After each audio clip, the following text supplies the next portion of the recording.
Bonsoir à toutes et à tous, bienvenue dans 85 chrono comme chaque lundi soir. C'est la première partie, c'est là où on va revenir sur les principaux résultats et événements sportifs du week-end. Et on va commencer avec de la boxe et le sablais Enzo Gros qui disputait son deuxième combat professionnel vendredi soir lors d'un gala à Cambon en Loire-Atlantique. Il était opposé au géorgien Boukito Tatishvili, combat qui a tourné court. Le boxeur mandéen âgé de 23 ans, victime d'un KO sur le premier coup de son adversaire au niveau du menton. Enzo Gros est alors resté plusieurs minutes au sol et a donc dû rapidement s'incliner face à un adversaire de bien meilleur niveau que lors de son premier combat. On devrait tout de même retrouver assez rapidement sur un ring Enzo Gros pour un troisième combat professionnel. Des images de ring hockey maintenant avec la Coupe de France. C'était le Final Four ce week-end à Coutras où on retrouvait la Vendéenne. Et en demi-finale, samedi, les Lyonnais en gris et noir affrontaient Saint-Omer, leader du championnat de N1. 4 buts partout à l'issue du temps réglementaire et de la prolongation. C'est donc au tir au but que se joue la qualification et c'est Saint-Omer qui l'emporte lors de cette séance de tir au but 2-1. Saint-Omer qui a ensuite remporté la finale de cette Coupe de France dimanche face à Coutras, 4-1. La Vendéenne retrouvera le championnat de National 1 Élite dès ce jeudi avec un déplacement de nouveau à Coutras. En football, on jouait en National 2 ce week-end, la 28e journée. Victoire des Herbiers sur le terrain de Chamalières 2-0. À 2 journées de la fin, le VHF en tête avec un point d'avance sur Gol FC qui a battu Vierzon 1-0 et 2 points d'avance sur Bergerac qui a fait match nul 2-2 à Moulins-Isère. Prochaine rencontre le 27 mai à domicile face à Gol FC et la dernière journée, ce sera le 3 juin avec un déplacement à Moulins. Et puis à l'étage en dessous, en National 3, lors de la 24e journée, La Roche VF a repris la première place après son match nul 2-2 face à Changé.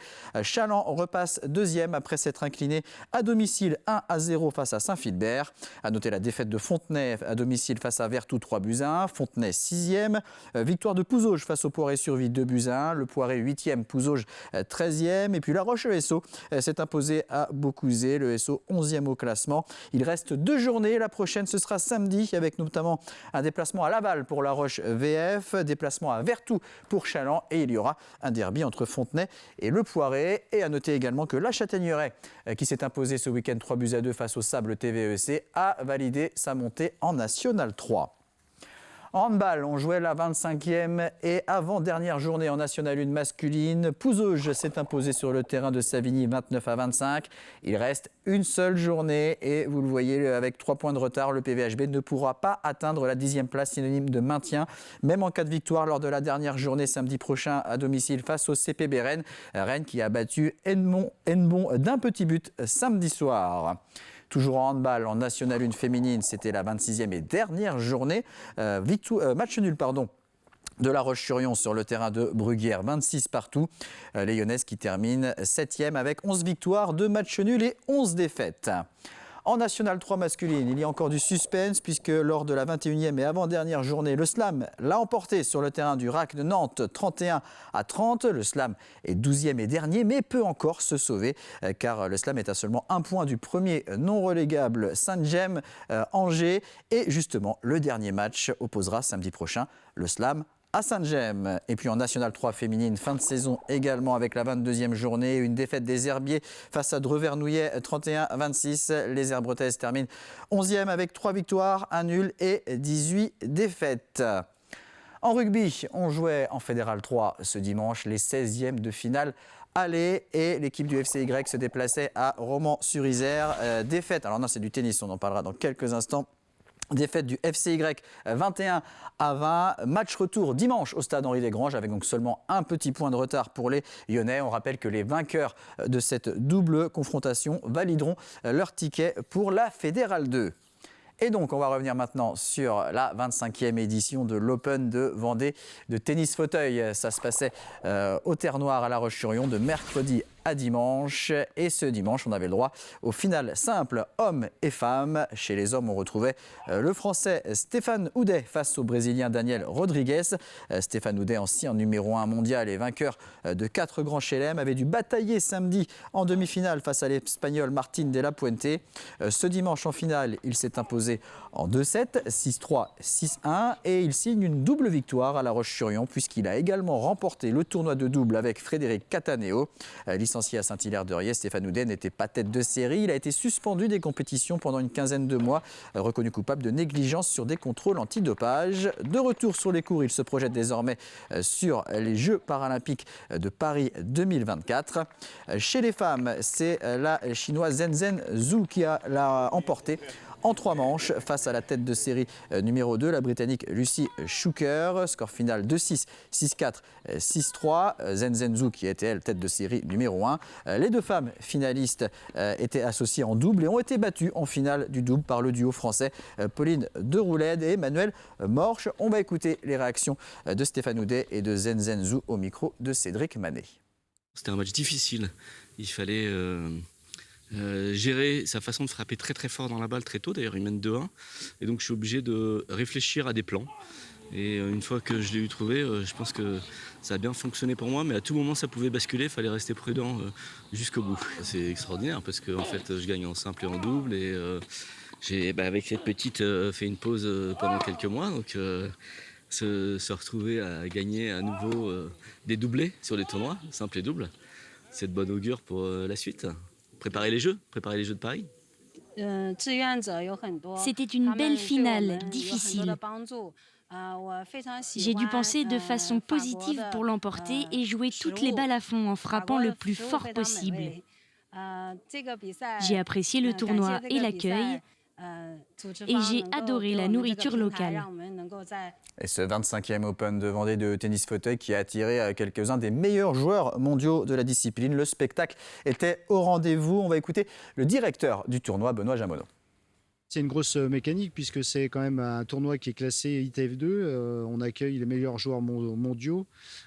14 nationalités étaient représentées cette année et avec des arrivées, des départs qu'il faut gérer et une équipe de bénévoles d'environ une cinquantaine de personnes. Un match marquant, une très belle demi-finale en simple de Stéphane Houdet qui a bataillé quand même pendant 2 heures avec le numéro 7 mondial Martin de la Puente et puis des doubles aussi qui ont été relativement impressionnants. Donc oui, on a eu de très très beaux matchs. Il y a une vitesse impressionnante puisque la particularité du tennis fauteuil, c'est qu'on peut avoir 2 rebonds. Le premier rebond à l'intérieur du court et un second rebond de recul. Voilà. Mais à ce niveau-là, la plupart du temps, il ne joue qu'avec un seul rebond. Donc il y a une vitesse impressionnante du maniement et des fauteuils. On passe du tennis au tennis de table avec le championnat de France par équipe de National 2 messieurs. C'était la dernière journée samedi et c'était une finale pour le maintien entre La Ferrière et Le Mans. Malheur aux vaincus, l'équipe gagnante étant assurée de se maintenir. Et ce sont les Ferriérois qui ont dominé cette confrontation devant un public venu en nombre. Les Vendéens en bleu gèrent très bien les premières rencontres en simple à l'issue desquelles ils mènent déjà 7-1. Ils sont donc à ce moment-là assurés de l'emporter avant même les rencontres de double. 2 dernières parties qu'ils vont tout de même remporter. Donc pour un résultat final de 9-1, un maintien qui vient récompenser une très belle saison pour Arthur Thomas, Anatole Merlet, le jeune Axel Bossis ou encore Mathieu Perdriau, éducateur au sein du club et capitaine de cette équipe de l'US La Ferrière. On va écouter justement la réaction de Mathieu Perdriau après avoir obtenu ce maintien, ainsi que celle de son homologue du Mans, des propos recueillis par Cédric Manet. Ça s'est très bien passé, il y a tout qui a tourné de notre côté. On a eu le fait de jouer à domicile avec le public. Les gars, on a pu préparer le match correctement, manger ensemble ce midi, prendre vraiment le temps de se reposer.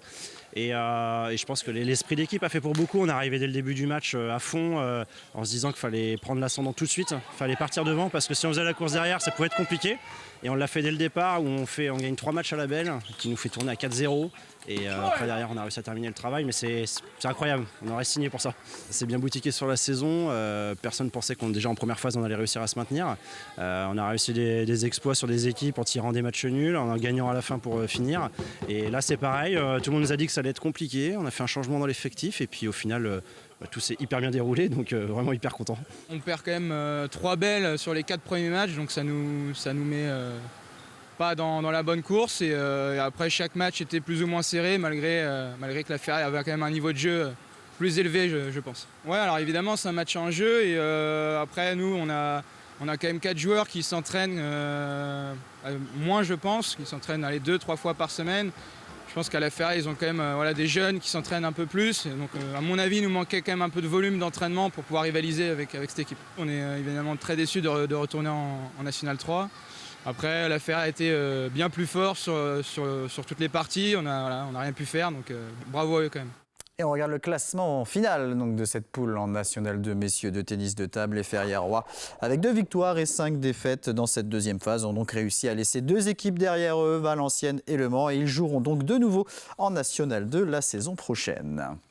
Du surf maintenant avec la première étape de l'Open de France de shortboard. C'était ce week-end sur le spot de la Sauzet à Bretignolles-sur-Mer. 70 compétiteurs réunis, une compétition organisée par le Breteam, le club de surf de Bretignolles.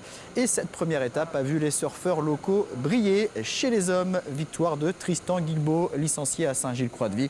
Il s'impose avec 10,83 points devant Louis Alamélou du Radical Surf Club, 10,67 points. Et un autre Vendéen à la 3e place, Alan Andro de l'Olona Surf Club avec 7,87 points. Chez les femmes, à noter la belle 2e place d'Ina Conradi. Elle est elle aussi licenciée à Saint-Gilles-Croix-de-Vie. Elle termine avec 11,40 points. Elle a été devancée par la jeune Tia Zebrowski, 12 ans seulement, et licenciée à Osgore. Ainoa Leseaga de Biarritz complète le podium. Un week-end réussi pour les organisateurs. Les conditions étaient au rendez-vous. On va écouter le président du Breteam, Nicolas Bonneau, ainsi que Ina Conradi et Tristan Guilbault. Ils sont tous les 3 au micro de Thibaut Grasset. On a eu vraiment des conditions optimales avec du vent offshore le matin, une belle houle qui est rentrée.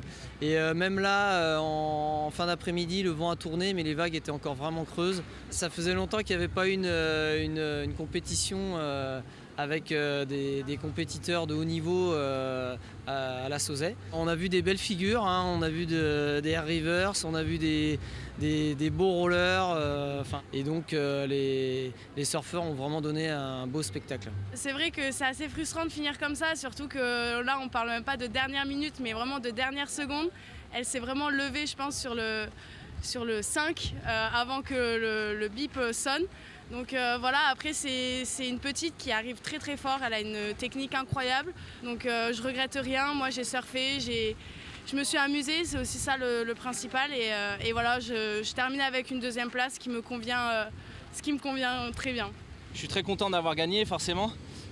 C'est la cerise sur le gâteau et voilà, c'était l'objectif perso du week-end. Donc contrat rempli, on a eu des conditions qui étaient vraiment correctes pour la compète, donc ça c'est cool aussi. Ça fait plaisir de voir les gens qui viennent voir et encourager les surfeurs. Il y a la famille aussi qui est là forcément, qui vient m'encourager, donc c'est toujours un peu spécial de surfer à la maison déjà. Et en plus quand je peux gagner une compétition ici, voilà, ça rend vraiment les choses vraiment spéciales. Allez, un résultat de planche à voile et plus précisément d'IQ Foil avec les championnats d'Europe qui se sont déroulés en Grèce. La Sablaise Hélène Noesmoen décroche la 4e place. Elle qui avait remporté ce titre européen sur les 3 dernières éditions en 2020, 2021 et 2022. Elle termine donc cette fois au pied du podium. Du triathlon aussi avec le Grand Prix de D1, l'équivalent du championnat de France par équipe, qui a débuté ce week-end avec la première étape ce dimanche du côté de Fréjus. Saint-Jean-de-Mont termine en tête avec notamment la victoire en individuel de l'Espagnol Mario Mola. Une belle 2e place pour l'équipe des Sables qui a pu profiter de la 2e place en individuel de Pierre Lecor. C'est donc un très bon début pour les clubs vendéens. Notez du côté de la division 1 féminine, la 6e place pour l'équipe des Sables. La prochaine étape, ce sera à Bordeaux le 17 juin. Il y avait du judo également ce week-end du côté de la Roche-sur-Yon avec le tournoi international organisé par le Judo Club lyonnais samedi à la salle Omnisport. Tournoi organisé depuis une quinzaine d'années, toujours en fin de saison. Mais pour la 2e fois, il s'agissait d'un tournoi junior label Excellence. 256 compétiteurs étaient réunis, près de 70 clubs étaient représentés, ainsi que 11 des 12 régions françaises. Quelques judokas étrangers étaient également présents. C'est un tournoi qui attire les compétiteurs car il offre la possibilité d'engranger des points qui permettent de se qualifier pour les championnats de France. À noter côté vendéen la victoire de Lucas Bobinet, membre du Vendée Judo et du Pôle Espoir de Nantes. Il s'impose dans la catégorie moins de 81 kg. Autre vendéenne classée, Diane Salé, 5e en moins de 48 kg. Ou encore Loane Tartas, 7e en moins de 57 kg. Un tournoi qui a donc permis à tous les compétiteurs de trouver ce qu'ils étaient venus chercher. Des points pour les uns, un niveau relevé pour les autres. On va écouter Diane Salé, judokate lyonnaise, et son papa, Éric Salé, président du judo club lyonnais, tous les deux au micro de Thibaut Grasset. J'ai réussi à faire quand même une bonne compète, je suis assez fière de moi. J'ai perdu mon premier combat, mais après j'ai réussi à gagner le deuxième. Je suis allée en place de 3, malheureusement je l'ai perdu, mais je prends cette compétition comme un bon entraînement et c'est que du positif. On était beaucoup de La Roche, donc c'est bien, ça nous a fait un bon entraînement, on a pu affronter les plus forts. Le judo à haut niveau, après les objectifs, ouais, ça se prépare tout le long de l'année, de la saison sportive. Donc par exemple ceux qui sont ici, qui sont dans les pôles France, eux ils visent vraiment la première place à tous les tournois, ils en font un maximum tous les week-ends dans toute la France. On n'a pas fait de podium, mais comme je dis, on a pu se battre contre eux et puis c'est toujours bien. Alors sur ce tournoi, 256 participants, donc filles et garçons réunis. Donc c'est un beau succès parce qu'on a énormément de clubs présents, des clubs qui viennent de toute la France, avec en plus 4 délégations étrangères. Donc comme c'est un tournoi de haut niveau, labellisé Excellence, et qui rapporte des points pour une ranking list, c'est pour ça qu'il y a beaucoup de clubs de la région parisienne qui viennent, les plus gros clubs, parce qu'ils viennent ici pour marquer des points, pour être qualifiés après directement au championnat de France. Mais en même temps, les autres peuvent aussi participer. Et c'est vrai que ça permet une confrontation, sachant que c'est un circuit de 6 tournois, donc il n'y en a pas beaucoup en France. Et on est le dernier de la saison pour clôturer cette saison sur cette catégorie d'âge des juniors. Et on reviendra sur ce tournoi international de judo de La Roche-sur-Yon dans la deuxième partie de 85 chrono avec nos deux invités. Éric Salé, que vous venez de voir, le président du judo club lyonnais, et Loane Tartas, licencié au club lyonnais, qui participait donc à ce tournoi international junior ce week-end. Mais avant cela, je vous propose de découvrir les titres du journal de TV Vendée, journal qui vous est présenté ce soir par Diane Delangle. Bonsoir Diane.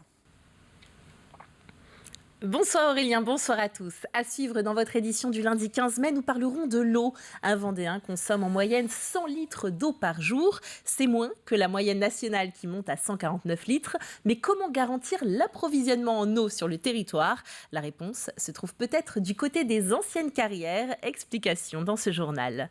Un nom féminin pour le lycée d'Esnay. Les élèves ont choisi celui de Colette Lebré, une femme profondément inspirante, à la fois médecin et aventurière. Enfin, des bénévoles impliqués dans la vie de leur commune, Saint-Denis-du-Perret en regorge. Ils font vivre le bar associatif, une initiative pour laquelle le label Vendée Double Cœur lui a été attribué. Voilà ce qui nous attend à suivre. Une belle émission à vous. Merci Diane. On marque une courte pause et on se retrouve dans quelques instants pour la deuxième partie de 85 chrono où, comme je vous le disais, on parlera judo avec Éric Salé, président du judo club lyonnais, et Loane Tartas, judokate de ce même club de La Roche qui participait au tournoi international junior samedi dernier. À tout de suite.